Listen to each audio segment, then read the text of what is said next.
புதுச்சேரி சட்டப்பேரவை பொதுத் தேர்தல் 2026 தொடர்பான வாக்கு எண்ணிக்கை மே 4ஆம் தேதி நடைபெறவுள்ளது. புதுச்சேரி பிராந்தியத்தில் லாஸ்பேட்டை மகளிர் பொறியியல் கல்லூரி, மோதிலால் நேரு அரசு பாலிடெக்னிக் கல்லூரி, தாகூர் கலை மற்றும் அறிவியல் கல்லூரி ஆகிய இடங்களில் நடைபெறுகிறது.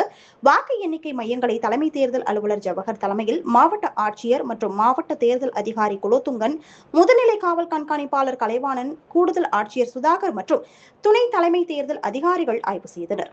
அப்போது எண்ணிக்கை அரங்குகள், பாதுகாப்பு ஏற்பாடுகள், ஊடக வசதிகள், தகவல் தொடர்பு அமைப்புகள் மற்றும் பிற அடிப்படை ஏற்பாடுகள் ஆய்வு செய்யப்பட்டது.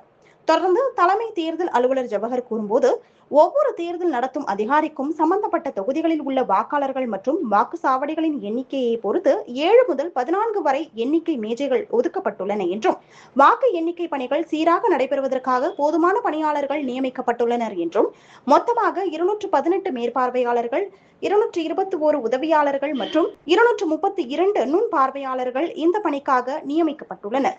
மேலும் அஞ்சல் வாக்கு சீட்டு எண்ணிக்கைக்காக 47 எண்ணிக்கை மேற்பார்வையாளர்கள், 94 எண்ணிக்கை உதவியாளர்கள் மற்றும் 47 நுண் பார்வையாளர்கள் நியமிக்கப்பட்டுள்ளனர் என்றும் கூறினார்.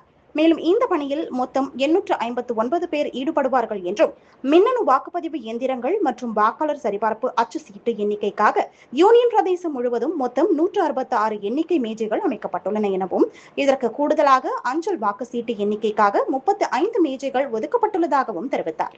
மேலும் வேட்பாளர்களின் முகவர்கள் மற்றும் வேட்பாளர்களால் தேர்வு செய்யப்பட்ட வாக்கு எண்ணிக்கை முகவர்களுக்கு தேர்தல் நடத்தும் அதிகாரிகளால் அனுமதி அட்டை வழங்கப்பட்டுள்ளதாகவும், அவர்கள் மட்டும் வாக்கு எண்ணிக்கை மையங்களில் அந்தந்த தொகுதி வாக்கு எண்ணப்படும் போது அனுமதிக்கப்படுவார்கள் என்றும், இவர்களை தவிர தேர்தல் ஆணையத்தால் அங்கீகரிக்கப்பட்ட அனுமதி அட்டை வழங்கப்பட்டவர்களும் அனுமதிக்கப்படுவர் எனவும் கூறினார்.